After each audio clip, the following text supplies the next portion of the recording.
Muy buenos días, Suchi, ¿cómo estás? Muy buenos días, Javier. Buenos días a todos y a todas. Bueno, con muchos temas de interés, muchísimos. Así es. Hoy vamos a hablar de un hecho de sangre que no es un hecho de sangre más, ni es un hecho de sangre cualquiera.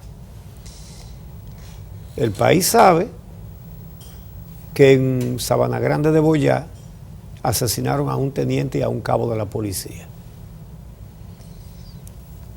Pero la historia completa indica hasta dónde la corrupción y el narcotráfico han llegado en este país. Lo que sucedió fue que primero ese teniente Junior de los Santos arrestó a un individuo que todo el mundo se indica como el principal traficante de Sabana Grande de Boyá, traficante de drogas. Le incautó drogas, un revólver sin documentos, es decir, posesión ilegal de arma de fuego, y dinero. Entonces, él se lo lleva, lo somete a la justicia, envía las pruebas, el revólver, la droga, etcétera. Entonces, a los 3 días en la fiscalía lo sueltan para la calle. ¿Y qué hace ese señor? A quien se identifica, déjame buscar el nombre aquí, le dicen Wifri. Aquí está, Luis Ferrer Corniel, alias Wifri. Entonces, eso a él lo meten preso hace 10 días, a los 3 días lo sueltan, es decir, hace 7 días, y poco después de que lo sueltan, él va al destacamento con un vehículo con unas bocinas terribles, en horas de la noche, con una música a todo lo que da, a marcar territorio. Aquí el jefe soy yo. El destacamento donde opera el teniente que le detuvo. El teniente era jefe de ese destacamento. El jefe del destacamento es el teniente de los Santos. Ajá. Entonces el individuo va con una música a todo lo que da frente al destacamento. Los dominicanos le llamamos a eso echar vainas, ¿no? Ajá. Mírame aquí suelto. ¿Y qué? ¿Verdad? Pero parece que la música era una provocación para que saliera. Y entonces el teniente de los Santos sale junto con el cabo Basilio Carmona Taveras, y cuando se dirigen hacia este señor que tiene este escándalo, los matan. Los matan. ¿Por qué estamos señalando que esto es un caso trascendente, que no es un hecho de sangre más? Que revela hasta dónde la corrupción y el narcotráfico han podrido a este país. Porque ¿cuánto poder tiene que tener un delincuente para que lo agarren con armas, con droga, lo metan preso y entonces en la fiscalía lo suelten? Y entonces de ahí coja para el destacamento a desafiar, a provocar, pone una música a todo lo que da, y cuando sale el jefe del destacamento lo mata al teniente y al cabo. Está prófugo el tal Wifri, el señor Luis, ¿cómo dije que se llama? Luis Ferrer Corniel. Entonces, ¿cuántas complicidades protegen a este narcotraficante? ¿A quiénes tiene comprados? Que se atreve, después de que obtiene su libertad, a pesar de que el teniente lo agarra con drogas, con armas y además dinero de la venta de drogas. ¿Qué autoridades protegen a este individuo para ponerlo en libertad? ¿Y ¿de quiénes se siente él protegido que va abiertamente a provocar al comandante del destacamento para que salga y cuando sale lo mata? ¿A quiénes más tiene comprados en Sabana Grande de Boyá? Uno no sabe de qué tamaño es el destacamento de Sabana Grande de Boyá y cuánto policía tiene, pero se explica que lo matara y se escapara si en el destacamento nada más había un teniente y un cabo, que son los muertos. Pero si había más policías, ¿cómo fue que este narcotraficante tranquilamente pudo haberlo matado frente al destacamento? Fue en el frente del destacamento. Sí. Y a irse tranquilamente. Ya uno del grupo lo mató la policía. De los que participaron con él en el destacamento. Sí, asesinaron. Sí, Eliezer Reyes Polanco. Lo localizaron ayer o antier, allá en Sabana Grande de Boyá. Y entonces la policía reportó que hubo un intercambio de disparos que los familiares de este individuo niegan.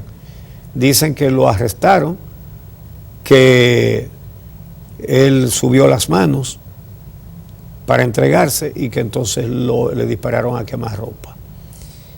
Esas son las fotos de los dos policías asesinados, el teniente Johnny de los Santos y el cabo Carmona Taveras. Esto no es un simple hecho más. Claro. Ahí hay mucho más detrás de eso. Claro. Y claro, dicen los lugareños, y eso está en reportajes que se publican en varios medios de prensa, que el tal Wilfrid era muy difícil que cayera preso, pero que cuando caía salía enseguida. Es decir, ya había antecedentes de eso. Sí, que él no calentaba ni la silla en el destacamento. Entonces, ¿qué es lo que sucede con la corrupción? Que no solamente hace un daño directo, sino que además se constituye un ejemplo de conducta para los servidores públicos. Entonces, si fulano tiene 27 mil millones, pues yo le cojo cuarto a un narcotraficante para que se vaya para la calle a seguir delinquiendo y traficando y matando. Y hay una... Si los grandes dirigentes, porque son los grandes dirigentes... Lo hacen y no les pasa nada, pues sí. Hay que hacerlo, procurar hacerlo bien o consiguiendo mucho dinero, como piensan algunos servidores públicos, y buscar protección. Es decir, que la gravedad de este hecho tiene que ver con algo que hemos estado señalando, y es las múltiples consecuencias que tiene la corrupción para una sociedad. Y hemos hablado de las consecuencias políticas en tanto que deteriora la confianza y credibilidad en la democracia, de las consecuencias económicas o de las consecuencias sociales, de cómo dinero desviado por conceptos de corrupción dejan de invertirse en políticas públicas que mejoren las condiciones de vida. Pero una de las consecuencias más graves de todo un sistema que opera sobre la base de la corrupción y la impunidad tiene que ver con estos hechos de protección al narcotráfico, y cómo en una sociedad donde imperan niveles altos de corrupción, pues los niveles de operación al mismo tiempo del crimen organizado son muy altos.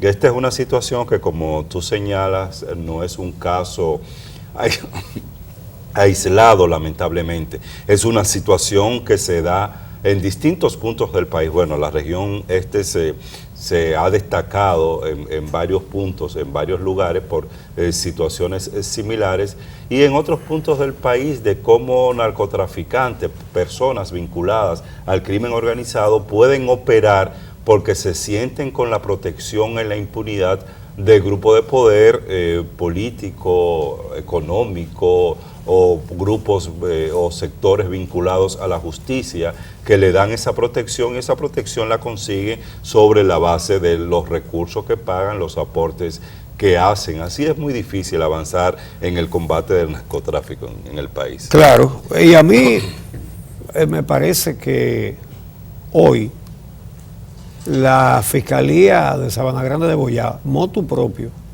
debería explicar cómo y por qué puso en libertad a Wilfrid cuando la policía le había incautado drogas, armas ilegal,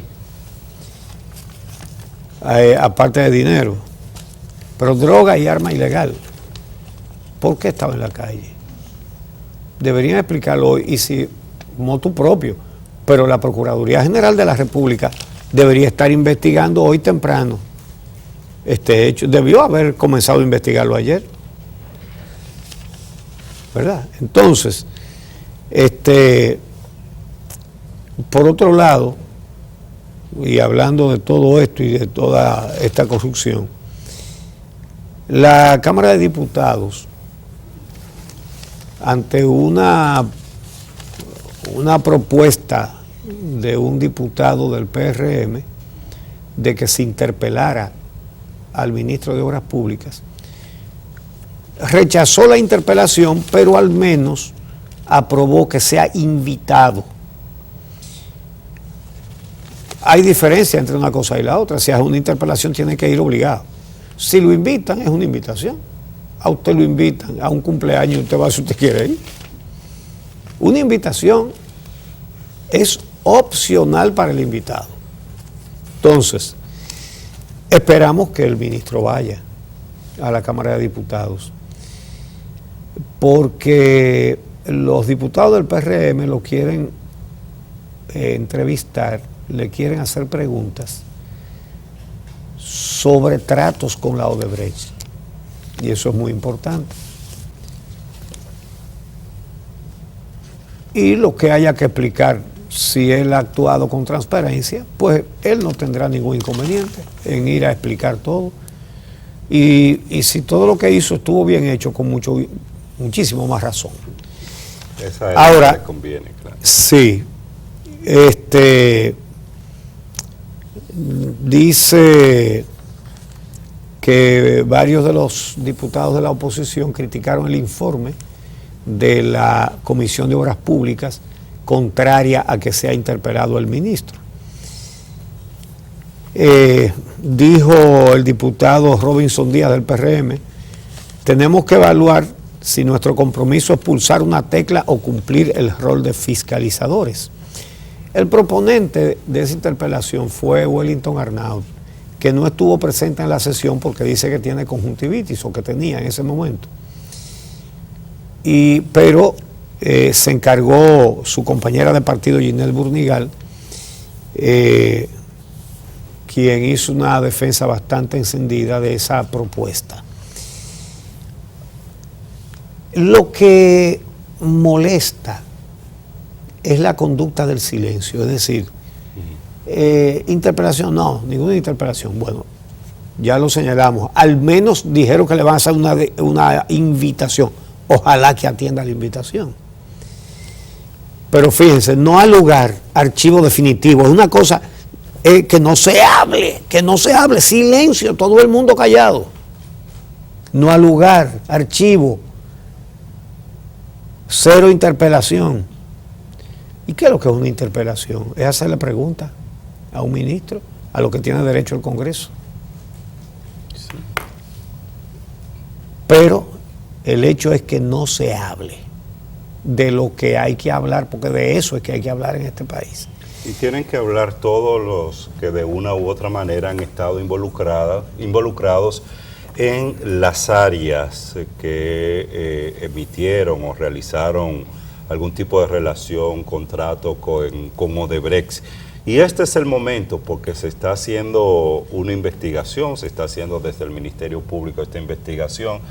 Nosotros habíamos indicado hace un tiempo que echábamos de menos una participación más activa del Congreso Nacional en este proceso de investigación sobre este escándalo de corrupción, y poníamos como ejemplo otros congresos, por ejemplo en Perú, donde han estado realizando una labor activa de seguimiento o de investigación de estos casos de corrupción.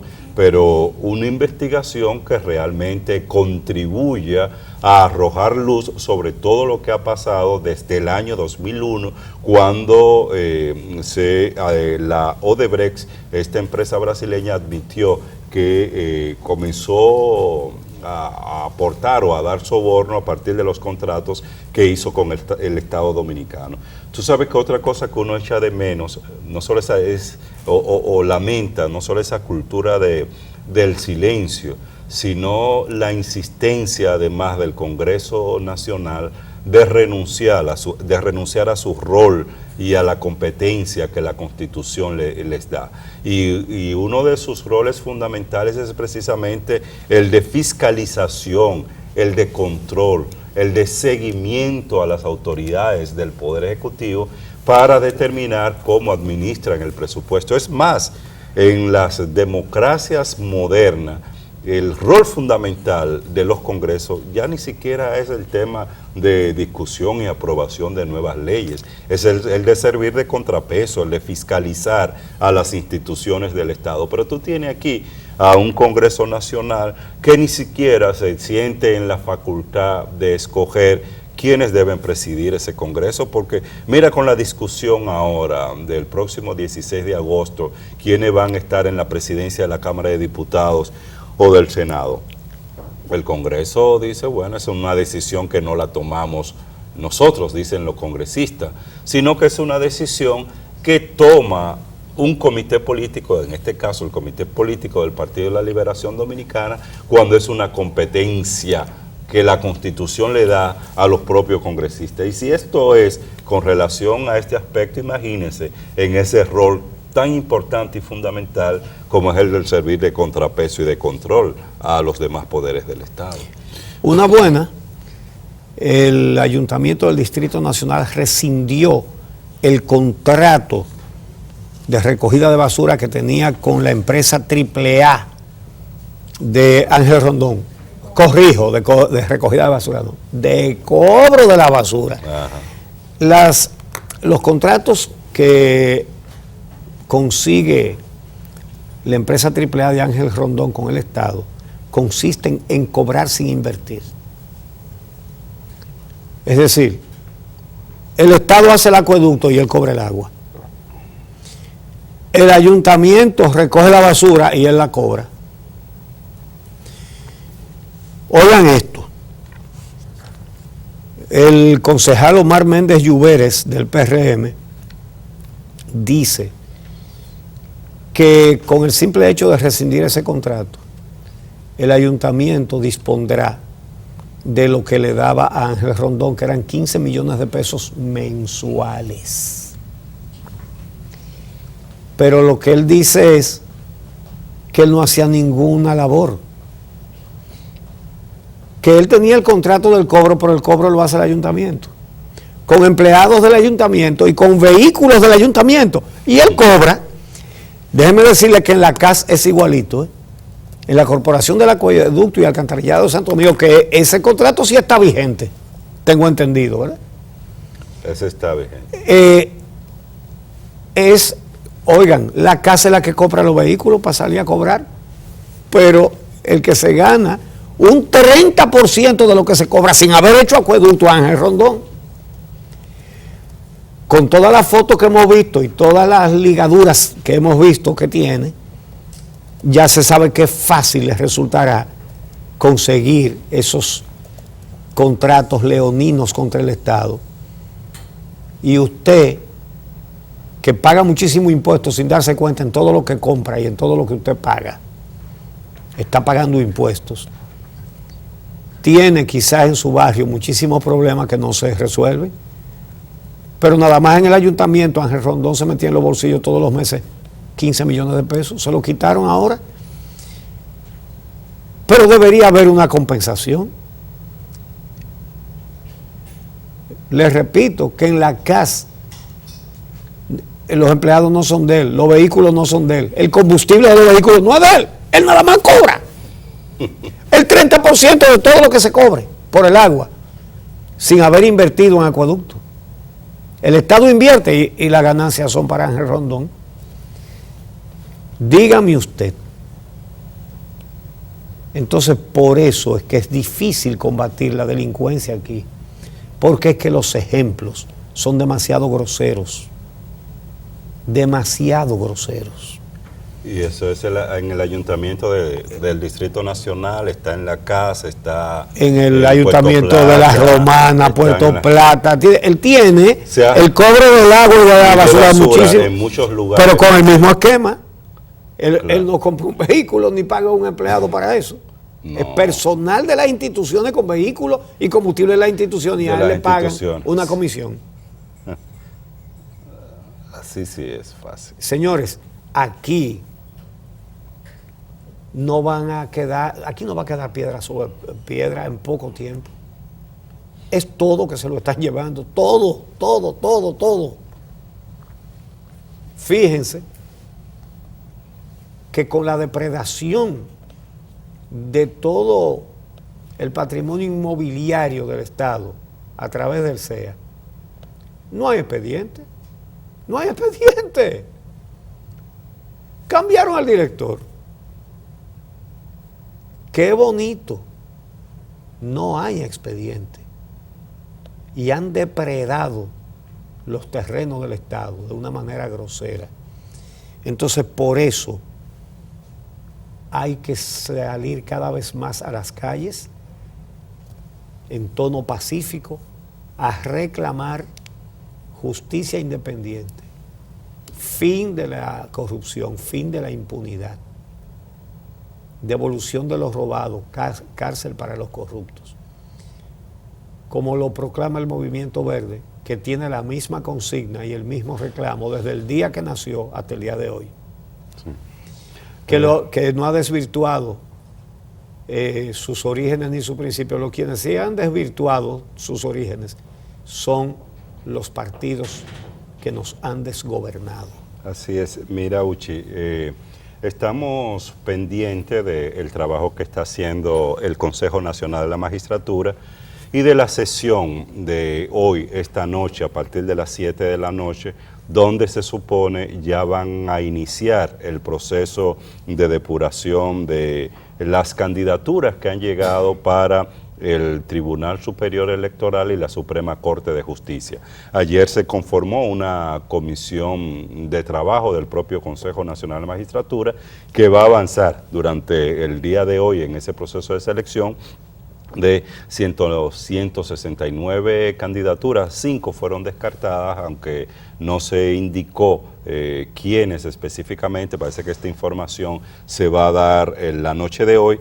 Bueno, y se va a avanzar en este proceso. Algunos han sido impugnados, entre ellos varios o cada uno de los miembros actuales del Tribunal Superior Electoral que nueva vez se propusieron, fueron impugnados por Guido Gómez Mazara. Estamos hablando de Mariano Rodríguez, de John Giuliani, que aspiran de nuevo a ser miembro del Tribunal Superior Electoral, Marino Mendoza y Mabel Félix, y bueno, Subero Isa por una organización del sur de Barahona también fue impugnado.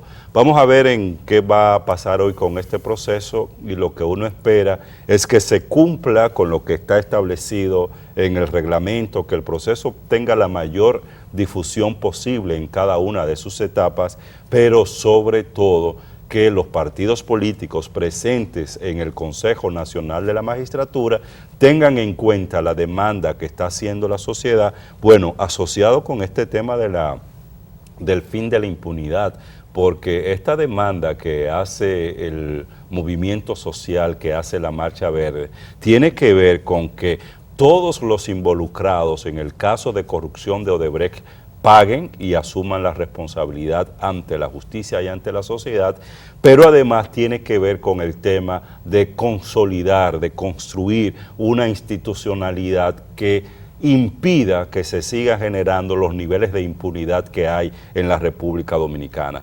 Y la manera en avanzar que se tiene para avanzar en esa nueva institucionalidad que requiere el país es precisamente integrando altas cortes, órganos constitucionales que sean independientes del sistema de partidos políticos o de grupos políticos que quieren y han querido y lo han logrado desde ese poder político que tienen, determinar las decisiones de la justicia en nuestro país. Y eso hace propicio los niveles de impunidad que existen en la República Dominicana. Por eso es muy importante el seguimiento y la presión hacia este Consejo Nacional de la Magistratura para que escoja órganos realmente independientes. Bueno, todo el mundo está a la expectativa. Vamos a ver si comienzan a aprender lecciones o si van a insistir en lo mismo. Ojalá que no sea esto último, porque sería una provocación insensata al pueblo dominicano. Vamos a hacer una pausa. Hoy vamos a tener aquí al doctor Ángel Delgado Malagón, que es abogado de Radamés Segura. Así que vamos a conversar con él sobre las acusaciones. La Procuraduría le imputa haber recibido 11 millones de dólares. No. De haber recibido 11 millones de dólares de la Odebrecht para el contrato de la presa de Palomino, creo que es. Así que ya conversaremos acerca de ese tema. Vamos a hacer una pausa y regresamos con un par de comentarios más.